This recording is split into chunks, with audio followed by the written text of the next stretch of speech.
Hey, welcome to this episode. This week we're talking about John Titor, a man who was on a forum in the early 2000s claiming to be a time traveler and had a bunch of evidence and all this stuff. And so we learn about all the things he did in his time travel. We talk about the theory of time travel a little bit. And this is a comedy podcast where we're here to kind of joke around and laugh and then also just learn useless information. So welcome to Things I Learned Last Night. If you've not seen us before, I'm sure this will be your last time. Thanks for hanging out. If you have seen us before and you like it, share it with somebody. Tell somebody about our show. It really helps us a lot. So let's get into this episode. Hey, man. What's going on? Have you ever heard of John Titor? John Titor? Titor. Titor. How do you spell Titor? Teeter-totter. Titor. Titor? Well, I'm a Titor John Titor. how far down the webpage is it? Because this whole time you're talking, you're just... Remember John Titor? It's a nervous thing. What is this? A never-ending Google page you're on? It's a never-ending Google. Yeah, I'm trying to see all the options. Okay, here, who's John Titor? John Titor. Okay, hold on. This is important. Before we get into this, on the way in today, I passed a car. Roll the thing song. I don't care at all. I can't tell you how much I don't want to hear this story. No, okay. So on the way in today, I passed a car that had a sticker that I'm pretty sure is a 1 of 1. Like I'm pretty sure they made it on their Cricket and stuck it on their car. 1 of 1. And this guy was like, he was a soccer dad by all intents and purposes. Honda Odyssey minivan? Not a minivan. It was like It's not a soccer dad. Well, I mean, that kid plays a sport that is not a team sport. He was wearing like couldn't see his legs because it's car. Because of car. I bet he was wearing like plaid slacks and like a polo. I couldn't see his legs because of car. But he's wearing plaid slacks. I don't know, but I'm sure in plaid your mind, slacks. Sure. And then he had a polo on, and like a Casio, like I wore, but like with the calculator on it. Okay. I couldn't see his wrist that well, but I'm assumed. But anyways, and glasses, big glasses, like the trendy pastor glasses. And then single sticker. This is like an old SUV, like a 90s SUV. It's an old SUV. Okay. Single sticker, bottom left corner of the car, the Gatorade logo in black. Gatorade logo in black. And then over the logo. The lightning bolt? Yeah, the lightning bolt. Okay. And then over the logo was the text that just said, Gatorade should be thicker. Okay.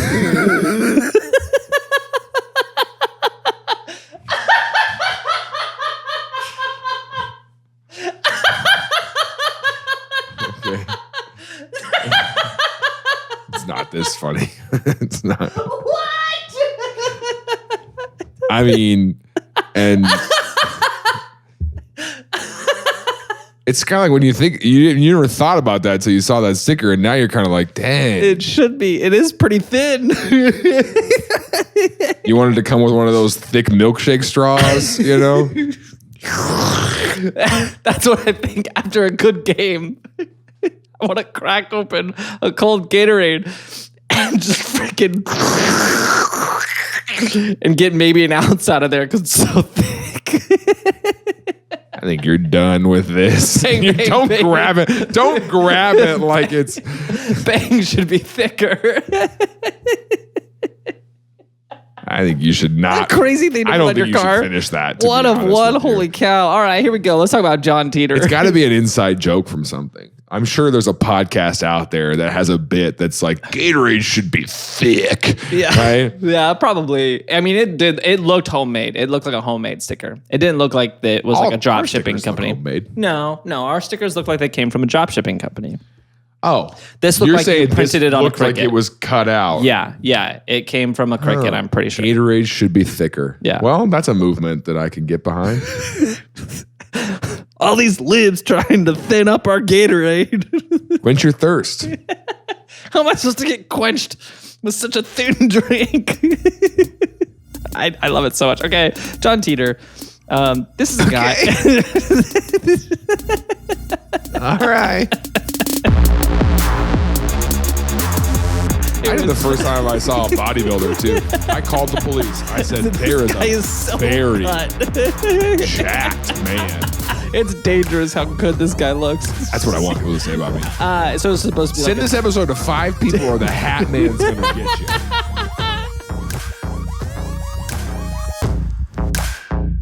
Things I learned last night.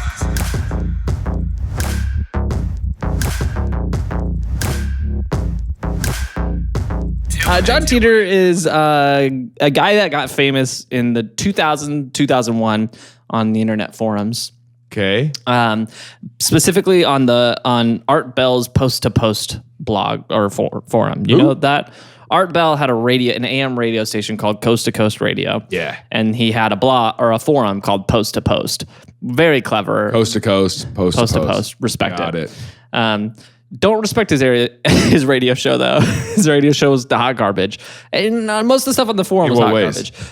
Conspiracies. Yeah, it's conspiracy theory stuff. Sure. Yeah, he's on AM radio. Yeah. Have you ever listened to AM radio? Why is it, Alex? Can you explain this to me real quick? Yeah, why is it like that? The government, the Rothschilds. That's exactly what it's like. Alex, can you explain why it does that? It's a really long explanation. We got time. Good. This is a podcast. That's kind of the thing. I mean, it's all about how they're amplifying it. So, yeah. Is it a wavelength thing? I loved the pause when he considered it. When Alex was like, I mean, it's kind of. I'm sorry to do that to you. Give me the 2-sentence SparkNotes version.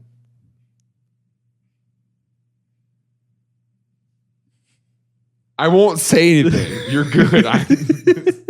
Yeah, I don't trust it. Okay. I really need to know. I really want to know. What is it? I'll drink water so that you can talk. It's just basically the way that it.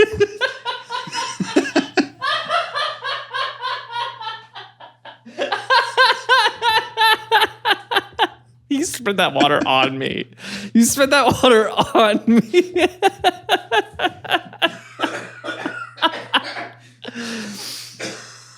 Okay, quick while he's coughing. Yeah. AM radio is built on a lower frequency band than FM radio. Okay. And it just has a smaller bandwidth that you're able to send audio in. So it kind of is wavelengths. Yeah. Okay. Interesting. I mean, you had to have known as soon as I sipped the water that I was going to do that. Yeah, but I expect you to do it on the floor like I Nope. do. Nope. Would you know what would happen if I spit on you like that? Oh, I'd be mad. I'd be really mad. That's a good thing I don't believe in germs. Okay, so John Titor showed up on the blogs or on the forums. Do you need to take a breather? No, I think it went out my lungs. Okay, that's good for you. Is it on your computer? Probably. That's fine. I can't read. So John Titor, he showed up on the Post to Post forums. Okay. There's no easy way to say this. I'll rip it off like a Band-Aid. Does he say he's like a government official? Close. Okay. He says he is from the future. He's from the year 2036, and he's here on a specific mission for the. I don't feel like 2036 is far enough. The 177th Time Travel Division of the U.S. government. That says Tempest Edax rerun. It's supposed to be rerun. It's a typo. No, it basically means time devours all. I looked that up. So that's actually kind of freaking hard. Pretty sick. But yeah, so he was. Well, I'm saying 2036 doesn't feel far enough in the future for you to be like, I'm from the future. That's like I came back 33 years. Well, he went back farther. He made a pit stop in the 2000s, and I'll explain the story of why he did. Okay. Well, let's do that. Let's just explain the story of his life. Yeah. So John Titor, we have hundreds of posts that he made in this forum. That was over 2000 and 2001. And so through those 2 years, he was on a mission, and what he did in his leisure time was he went on the Post to Post forums and posted about the future and talked to people and answered questions. Yeah, that was his time traveling. Yeah, that was when. Yeah, exactly. And so he told us. This is what I'm saying. It's so many of these things. Like you're on a forum, right? And someone's like, no one just goes, I don't think this is what he would do. Yeah. He wouldn't come to this obscure forum. Well, there is an explanation for why that we will get into. So, well, there had to be someone was like, "Why are you here?" Yeah. So he was born in the 90s, John Titor. He's one of us, a millennial, just like us. And in 2000, he time travels back. So he's from 2036. Oh, he's claiming he's born in the 90s. Yeah, so this is his story. We're going to follow his story based on the story we got from a series of posts. We'll put it together into a unified story. Sure. And then we'll talk about it. What year was he born? One of us. Okay. He's a millennial. He was born in the early 90s. And then in Y2K happens. That was a big deal.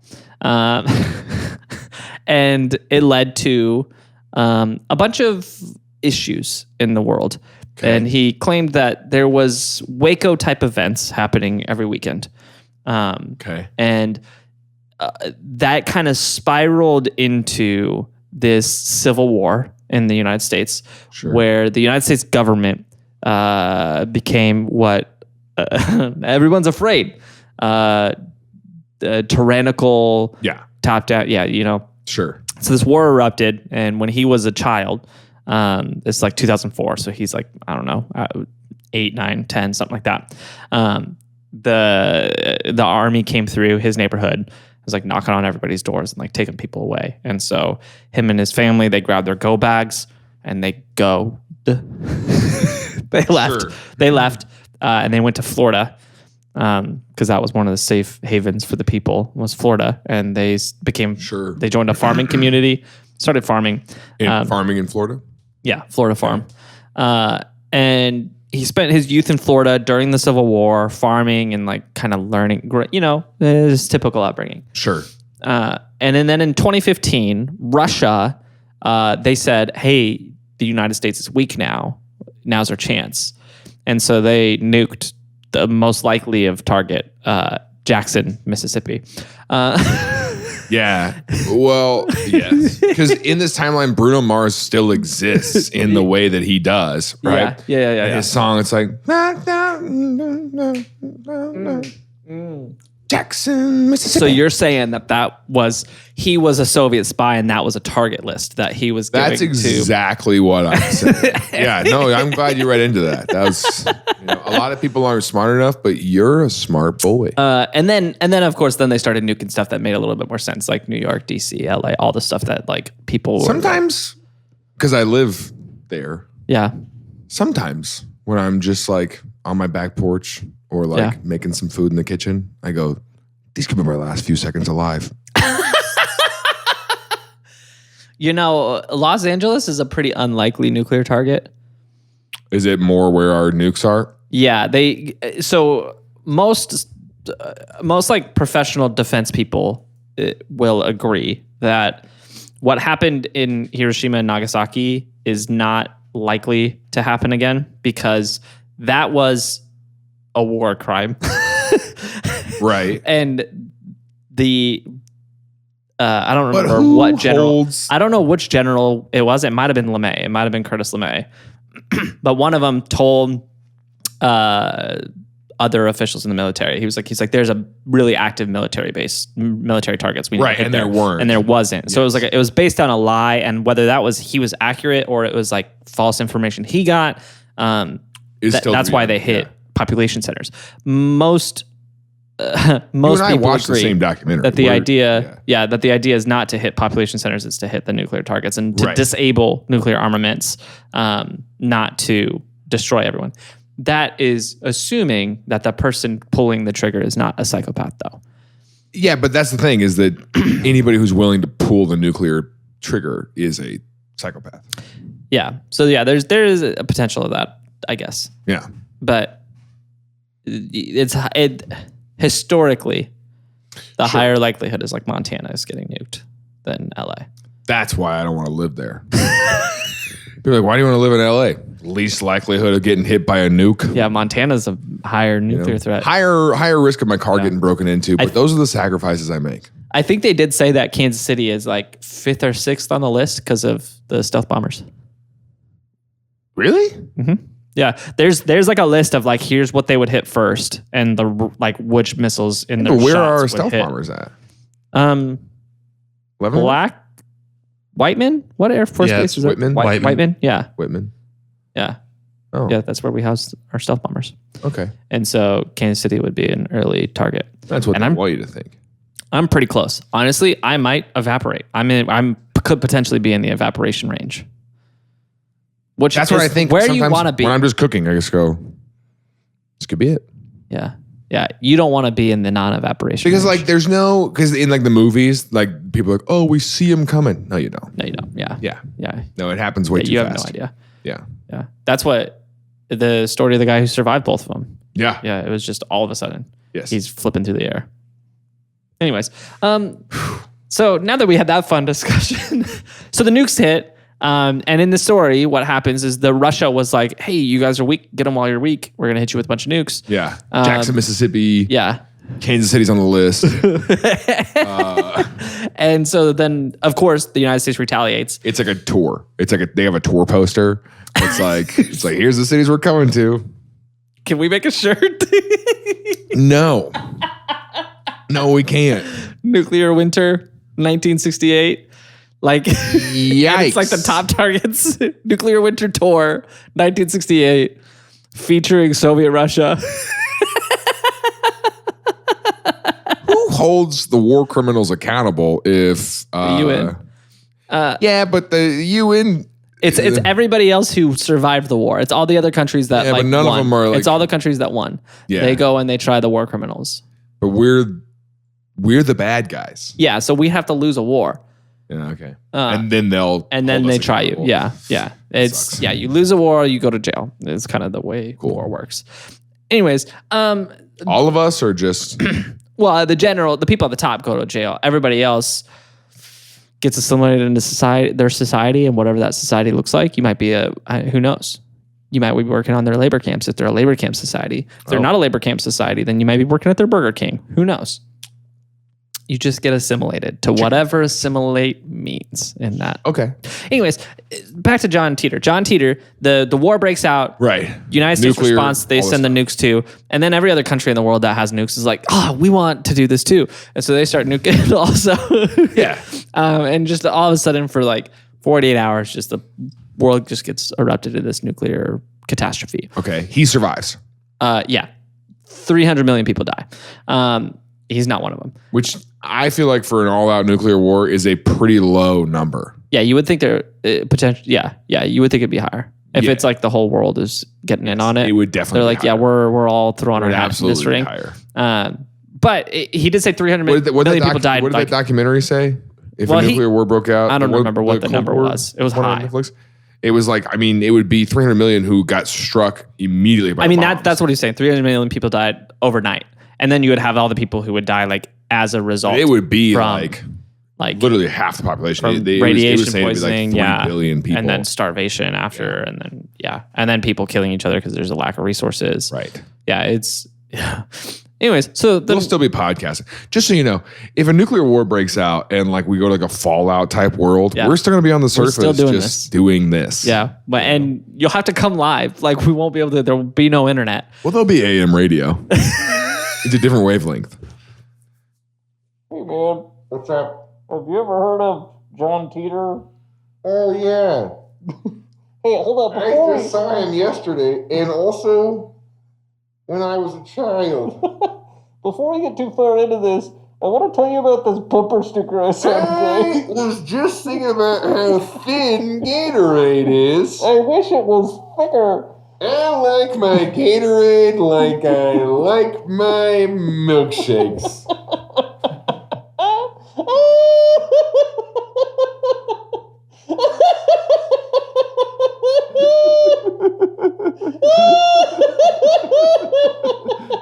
I like them thick.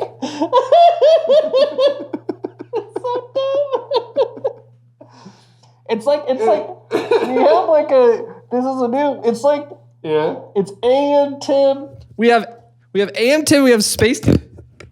Oh, hello, this is Space Tip here. We haven't had a visit from Space Tip in a long time. This can's partially full, so it doesn't work as well, but I see from space. Looks like you guys are in a nuclear winter. Yeah, Space Tim. So anyway, this episode is brought to you by BetterHelp. That's better HELP.co.uk. Nuclear winter got you feeling down?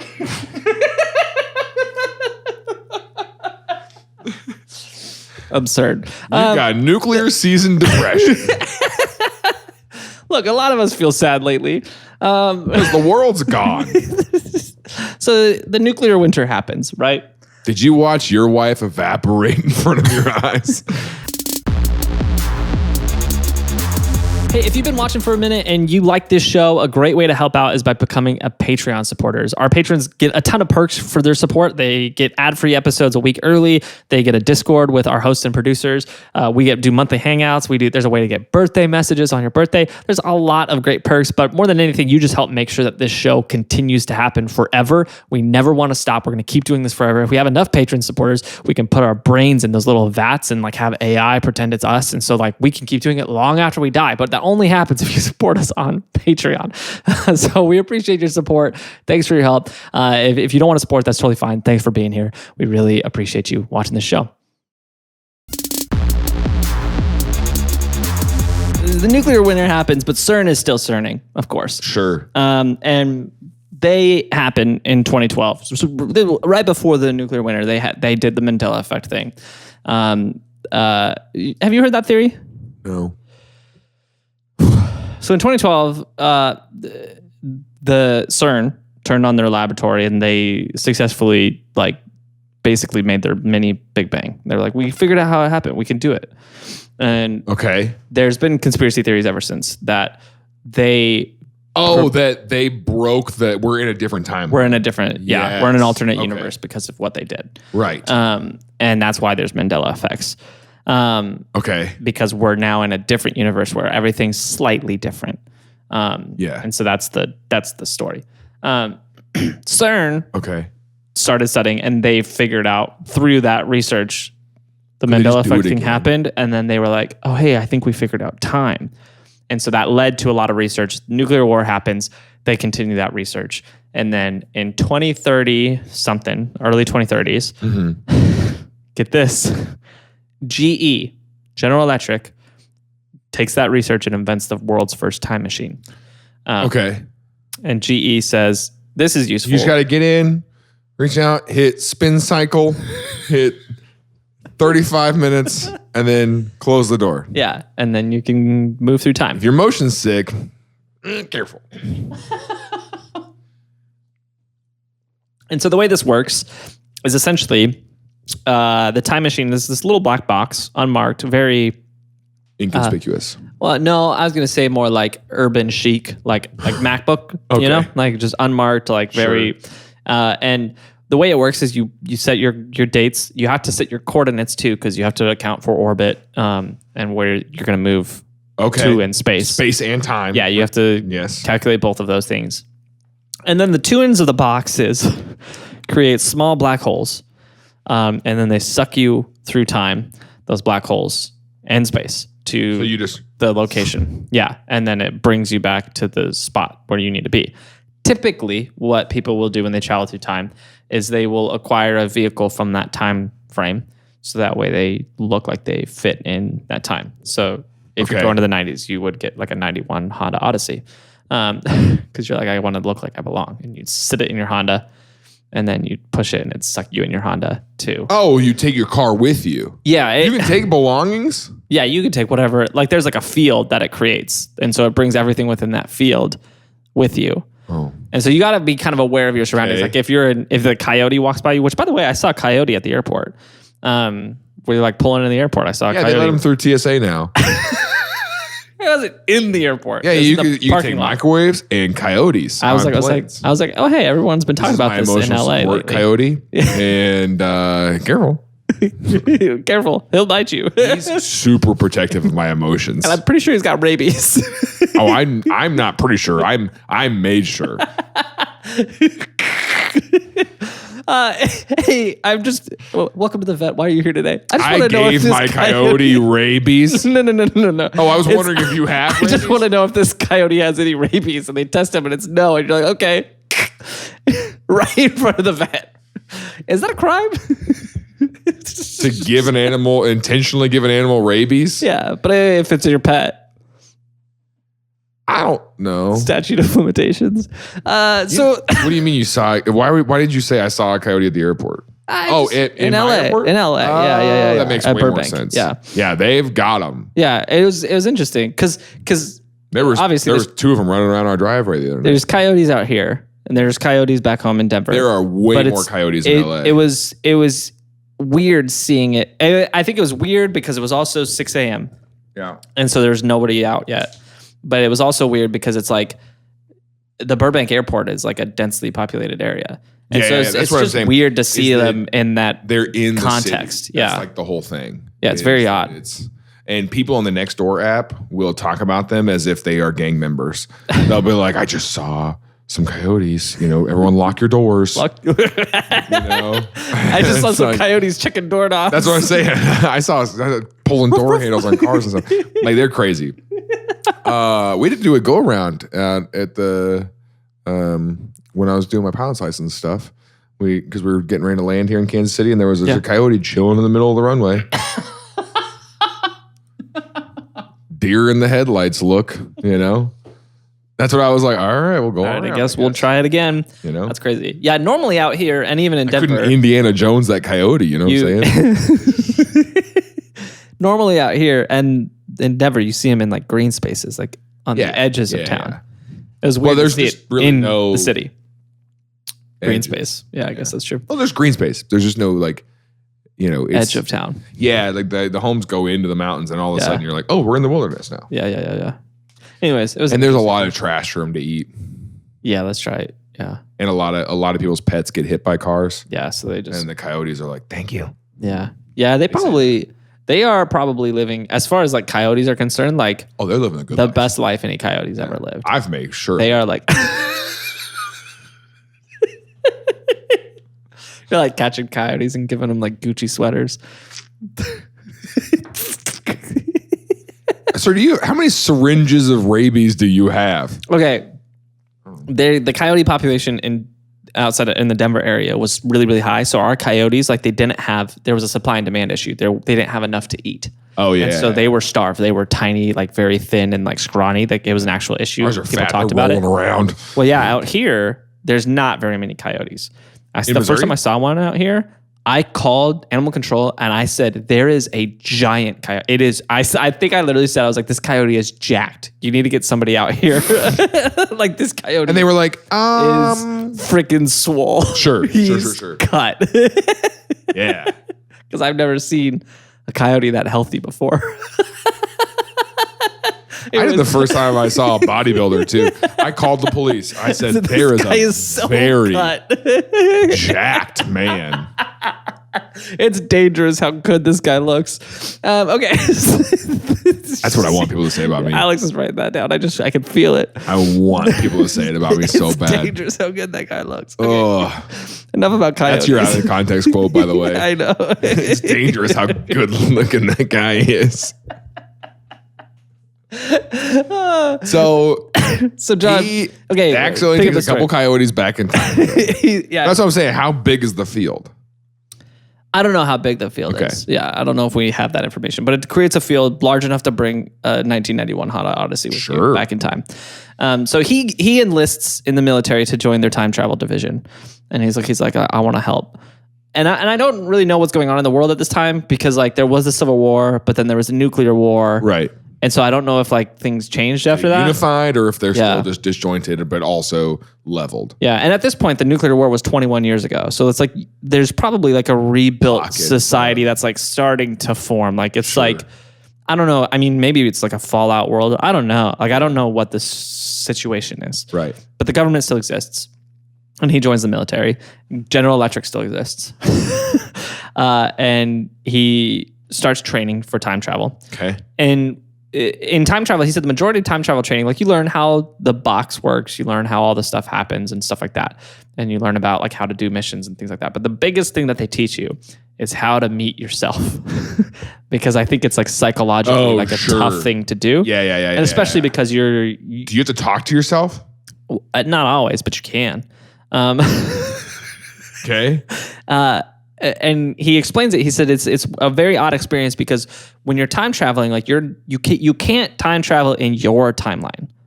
It's not possible to time travel in your timeline. So every time you're time traveling, you're going to a different alternate universe and time traveling within that timeline. And so that's how you meet yourself, because you're not technically meeting yourself. You're meeting alternate reality you. And when you're time traveling, sure. And so when you're meeting alternate reality, it's all made up. Let's just say whatever. when you're meeting alternate reality you, it's slightly different than you, but it's like still you. Like it's like you can similar. see in one reality you really let yourself go. Yeah, you're like, oh, you're slightly. Your voice is like half an octave higher, and you're like, anyway, you're like, why are you talking like that? Yeah.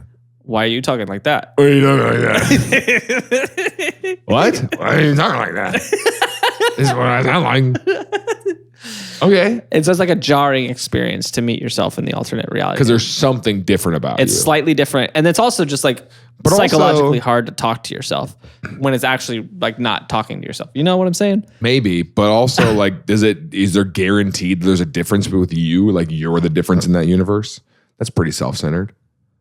Yeah, because you're from a different universe. It's not self-centered. It's you are the main character in the story at that point, because you came from a different universe into a universe you don't belong in. Right. So but I'm saying that, like, you know, if you meet yourself, why would other you have anything different about them?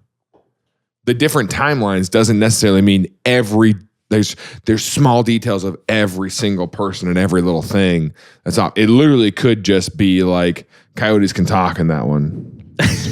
I mean, and like everything else is the same. I guess. Sure. Theoretically. Not even theoretically. Like you go what I'm saying? Because like if you go to a different timeline, yeah. The only thing that it makes it like this is a different timeline is there is one small thing that is different. Yeah. And that could be. I mean, I guess it's possible. Technically speaking, you're rolling the dice on everything that exists. Exactly. More likely than not, the majority of things are slightly different. There is a chance you land in a universe where the majority of things are similar, and there's like one or two things that are the same. What would happen if you go to a different universe? You're married to a different person? Yeah, that would be jarring. They had to train you for that. Okay. So anyways, so he does this training, and then he gets his assignment. And so the assignment, interesting assignment. Sure. So go to 2000 and 2001. Well, close-ish, maybe. I don't know. So here's the thing. He gets sent back in time because he needed to go to meet his grandfather in the 80s. Okay. And the point of this mission, he was sent back to 1975. And he was supposed to get an IBM 5100 computer. Have you seen these? No. Oops. IBM 5100. Yes. Basically one of the first personal computers. If you don't know what they look like, picture a box that a kid made look like a computer. It's got a giant, really fat keyboard, a disk tray that's not a disk tray. It's probably a floppy disk tray. And then a screen that is just like unusably small. Yeah. Just calculator size. So impractically, like, why is this here small? And then some random switches. This computer, he was sent to go get this computer because they were facing the Unix year 2038 problem. Have you heard of this? No. He's facing the Unix year 2038 problem. You've heard of that, right? You know what I'm talking about? Okay, he's facing the monks of Santa Barbara's 2075 problem. You know what I'm talking about? So the Unix 2038 problem is a problem. So there is Y2K. You remember Y2K? Right.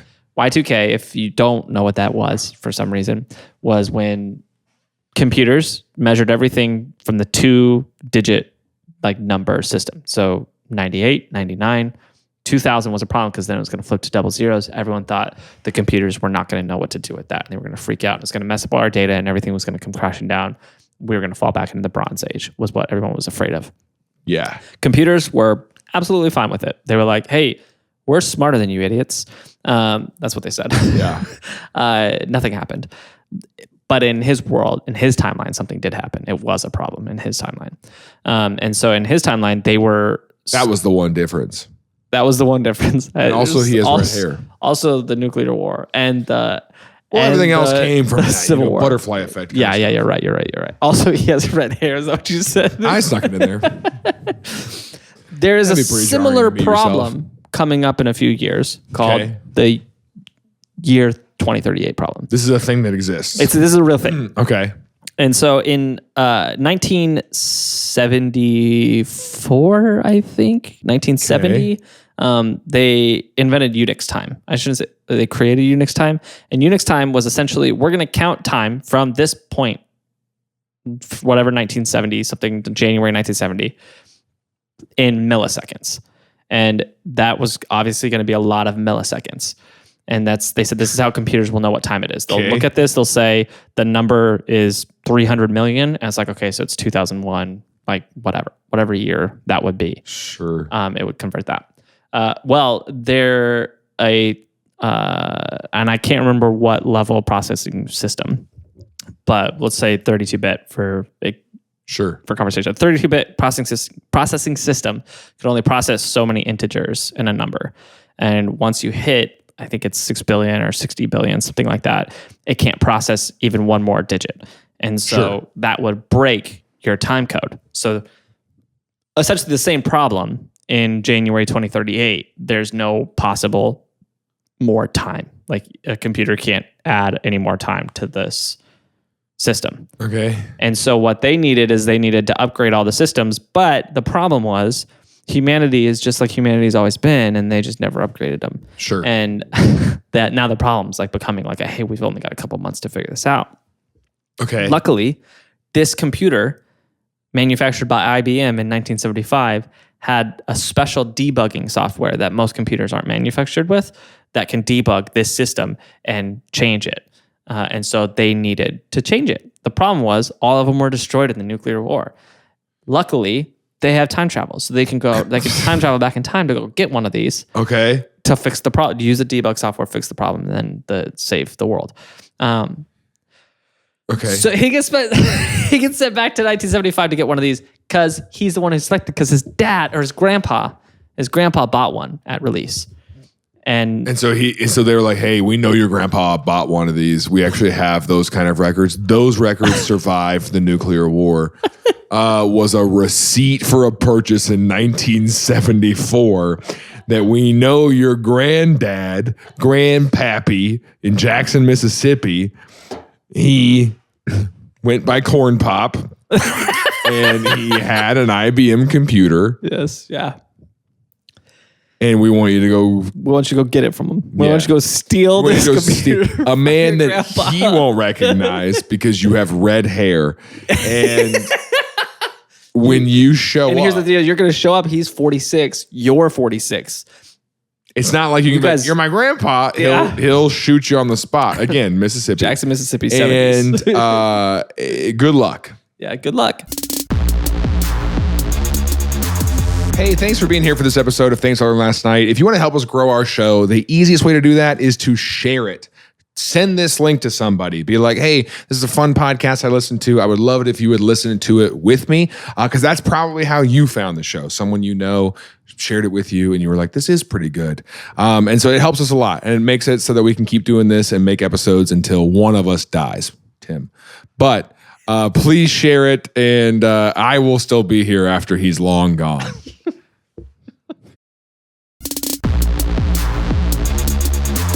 So he goes back in time. He meets his grandpa. He does like a meet cute with him at an Applebee's. He's like reaching for a napkin. He's like, oh, sorry. He's like, excuse me? We look a lot alike, don't we? He's like, man, if I had red hair, I would think I was you. Wow, I have your eyes. I literally, yeah. Literally? I saved them. It's a family heirloom. When you die, we cut out your eyes and we cremated the rest of you, but we've got your eyes in a jar so you can watch over us. It's like, look, it's your eyes. Some stranger with red hair comes up to you and says, I've got your eyes in a jar. I'm for the future. Okay. Just do the rest of the episode. So he meets him and he meets him out in public, builds a relationship, builds some trust with him. Yeah. Gets him to invite him over to his house. And then does the big reveal. Tells he him does the a whole reveal? story. Yeah, he does the big reveal. Oh, I would just take at his it. house. Yeah, so he does the big That's a reveal. big computer. They're kind of hard to take. He does the big reveal. He tells him what's up. And he's like, so, Grandpa, I need your IBM. And Grandpa says, what? He goes, pry it from my cold, dead hands. Grandpa says, hold on. So you're telling me You're from the future. you're from the future. And when you leave, you're going to go back to your timeline, but we're in different timelines. He said, yes. He's like, don't you know what happens in 2000? Well, he says, because you are in this timeline, your actions influence our timeline, though. Correct. He said, yes, but our rules, we're supposed to be we're very strict on what we're allowed to do and influence. We're not supposed to influence a new timeline. Okay. And he says, but would it be possible that if you had interactions with specific people, then you could change the events in this timeline? And he says, I suppose, yes, that is possible for me to do. And he says, okay, I'll make you a deal. He says, grandson, grandbaby John. He says, if you go to the future, when you go back to the future, if you make a pit stop in the year 2000, meet yourself, meet your father, and he's like, just interact with them. He said, see them and please talk to them and do whatever you need to do to change reality so that way our timeline doesn't have to face the Civil War and the nuclear war and the terrible things that happened in your timeline. And he says, I'll visit them. And he says, but I can't promise that I'm going to do anything. It's against our rules. So he told his grandpa about the nuclear wars and all that stuff. He told him everything. He told him the whole story. And he's like, I want to make sure that you don't have to suffer that. Yeah. We could make some changes now. No, but he says if you go to 2000 to 2000, when Y2K happened, you can influence that. And he says, I'm not going to influence anything, but I'll go visit them, and I can warn them or whatever. Yeah. And so he goes to the year 2000, makes the pit stop on the way back. He's got the computer with him. Makes the pit stop on the way back, and when gets there, he meets his dad and he meets himself as a child. And he said, "Your hair's not red." And he builds a relationship with them, and he realizes he's like, man, I do. I have to kill them. For my timeline to be dominant and for me to have become a time traveler, I have to let them die. Yeah, and so he says, I need to prevent the coming calamity. Oh, and only after he's met himself? Yeah. Does he go, now I have compassion in my heart? Now that I see that this affects me. Now that I see it affects me personally, kind of. Okay. He joins the forum and he says, I'm going to spill the beans, and hopefully telling everybody the reality, Dad, that it has an effect and prevents. I'm going to do everything I can to stop these tragedies. www.post2post.com. Is it org? I'm sure it's org. I don't know. Today is... I'm not from here. What day is it? God. Come on, Dad. Monday. He's like an angsty teenager. Yeah, he's Monday. He's like 45. June 8th, 2000. That was what it was. June 8th, 2000 was a Monday. Yeah. Are you sure? Yeah.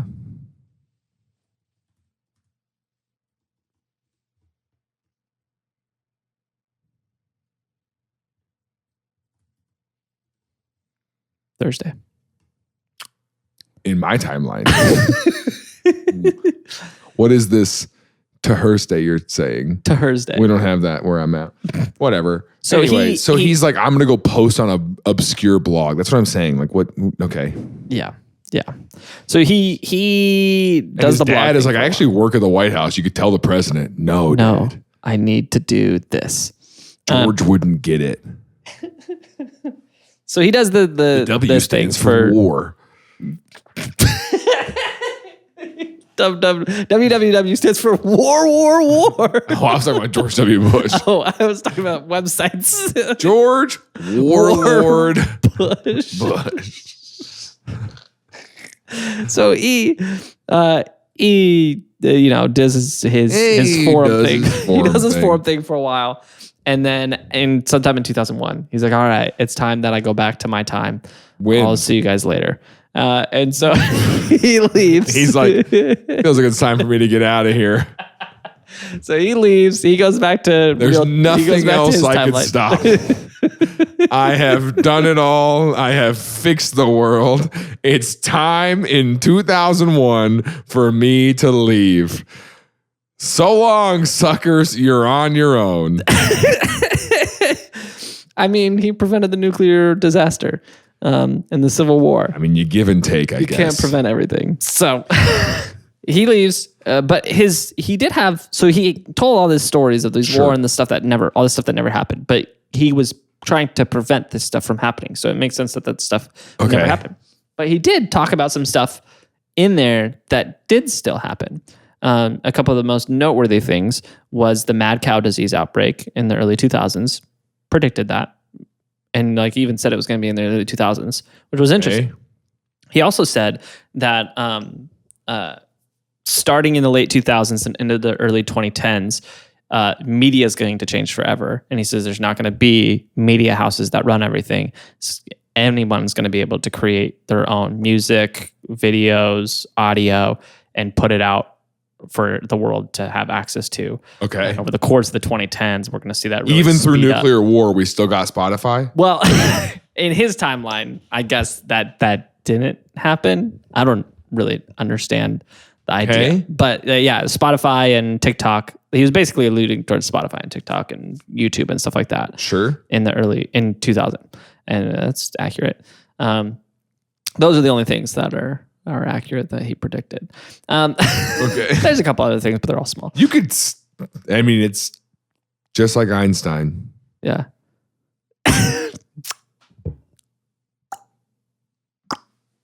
Yeah. So a lot of people read this. I feel like there's no way to go back in the past and be like, hey guys, look out for 9/11 without that you then becoming the main suspect. Yeah. Everyone's like, yeah, how did he know? Yeah, like, I was just thinking about that. I was like, there's some pretty notable events that you could just be like, this is going to happen. I guess you could predict like Katrina. Yeah. You know, that, yeah. Well, I mean, we learned this guy got blamed for. That's what I'm saying. Like, there's really no way to warn the people in the past without it seeming like you did it. And I mean, if the butterfly effect is real, that would be my defense in court. If I ever actually do something, I'll be like, listen, I'm a time traveler. I was trying to I knew it was going to happen. That I was going to steal all their money in a Ponzi scheme. And by doing that, you probably would end up with an insanity plea. Oh. And get off. Scot-free. No, so a lot of people really believed this in the early 2000s because people were young and impressionable. Well, especially the audience of Coast to Coast AM and Post to Post. What about the hosts of Coast to Coast? Oh, big fan of this stuff. Art Bell. Right. You used to be able to fax stuff to his radio show and he would read it. Okay. Is that a fax or is that a bird he's killing on air? It's a little both. He's killing the bird. He's getting. That's a pigeon carrier that came to him. Yeah, it flew in. We're AM radio. We don't have fax. Radio, you can send us fax machines to ravens. And yeah, he read some of his posts on air because he loved the idea. And whether he loved it or not, this guy was an Alex Jones type guy. I mean, not Alex Jones because he wasn't as like, but like understands awful, what but just sells. like he knows what's working. We got a time traveler in our forum. We actually have a time traveler in our Discord, and if you want to see all that stuff, you have to be a Patreon supporter. You know, because he's predicted some stuff. Yeah, he said some stuff that's happened. Yeah, he predicted you moving to LA. He told us that in January. He was like, I predicted that a long time ago. Yeah. And we were like, wow, I can't believe you knew that was going to happen. He said, I don't think he knows what year it is. He's like, guys, in 2008, the financial collapse is coming. We were like, yeah, buddy. He said, yeah, you better build up that emergency fund while you can. Yeah. So a lot of people bought it. Okay. Some people didn't. And to this day, it's kind of surprising. You look around the internet, there's a lot of people who still believe it and are making YouTube videos and stuff and acting like this was like a real time traveler and he saved us from a nuclear war and a civil war from what he did, and they act like he's like some kind of hero. And whether and it's tough with these things. Yeah, because it's like are you just making content because you know it's gonna work? Yeah, or like do you genuinely believe this stuff? But also, it's like, I can't prove he didn't save us from a nuclear war. Yeah. There's no way to know for sure. But anyways, in 2018, a dude by the name of Joseph Matney, he created a alternate reality game called Ong's Hat, ONG. Okay. Which is an early internet game. Okay. He came out and was like, yeah, me and my friends made that up because we wanted to see if we could create an internet myth and if it could catch on. So we made it up, and the character was like loosely based on John Connor, Terminator. Yes, from the Terminator. Sure. And so they said if you read the post, like you can kind of see the like fingerprints of John Connor in there, and you can also tell if you read different posts which one of us was posting it because the like tone changes a little bit and like the storyline's a little different depending on who's making the posts. He said so it was all just kind of he said it wasn't a prank, but it was like a study. It was but like, it turns can we out get this to run? That guy works for the CIA. Yeah, but it turns out that guy's a time traveler. Cover it up. That guy's from the future. But I've done that once before. I'm from the past. I was there. We had time travel in the past. No, I'm saying I was in the 90s. I was there. Oh, yeah. We are all from the past, technically. That's what I was getting at. Now, I created one of those, not to this level, but one of those email forward chains where it was like, if you don't send this to 5 people, you're going to get eaten what by did yours say? I can't remember exactly what it was. Something like demonic. It was like, if you don't send this, you're going to be haunted, sort of thing. Sure. Because I thought it was like, it's more believable if it's that than if it's like, I'm going to get your money, like I'm a prince or something. I'm going to find you. Yeah. Send this to 5 people or I'm going to get you. 5 people or I'm going to. So it's supposed to be send this episode to 5 people or the Hat Man's going to get you. Yeah. That should absolutely be our marketing campaign. Yeah, that's hilarious. Forward this to 5 people or you're going to see the Hat Man. I love that a lot, actually. But yeah, it got back to me. And I remember that was one of the proudest moments of my life when I was like 11. I was like, oh my God. Because you sent it to Isaiah and he texted it back? No, it was months later. It was months later. I emailed it to a bunch of people. And probably from my own email. Bruce Willis at msn.com.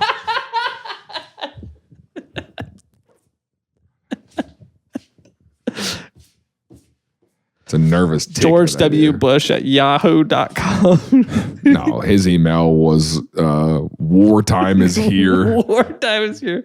George War Bush. George War Bush. At hotmail.com. And it got back to me and I was excited. I was friends with George Bush on AIM. Anyways, it was interesting. This was the time in the internet when people believed stuff like that, though. Like I should say believe. That's what I'm saying. People are like, yeah, my pen pal is this, and you're like, okay. That was a time when like you would see on social, people would share those posts. It'd be like, share this to 5 people, or that man's gonna see. Yeah, it. And I don't know if his people believed it or if it was just everyone was a child that we knew at the time. I never forwarded any of those text things. I forwarded them because I forwarded them, and here's why. I'll tell you why. Because I was like, this isn't real. But I was like, but what if? And I was like, I'll send it. I know this is wrong, but there's a chance.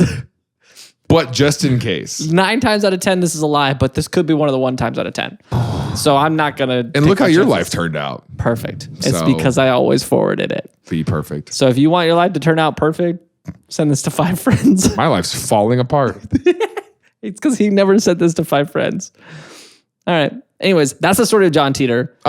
The time traveler whose story is most likely false, but potentially maybe there could be a chance we're in an alternate timeline, and that's just in why case. You gotta none put of that in works. There, just in case. Yeah, there's a chance. There's a chance that this is a true story. Anyways, I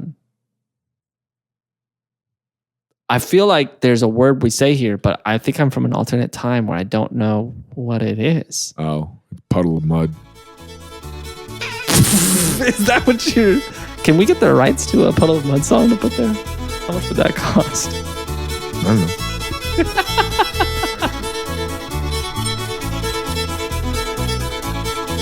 Hey, thanks for being here for that whole episode. If you enjoyed that topic of time travel, we recently did another episode called The Kersey Time Slip as a group of like young Royal Scouts who were, following their orders of going to a different town. They were doing this training stuff. And then halfway to another town, they were like, wait a minute, something seems off. And they claimed that they went all the way back a couple hundred years in time and then came back, and there was like some kind of overlap of a time portal kind of thing.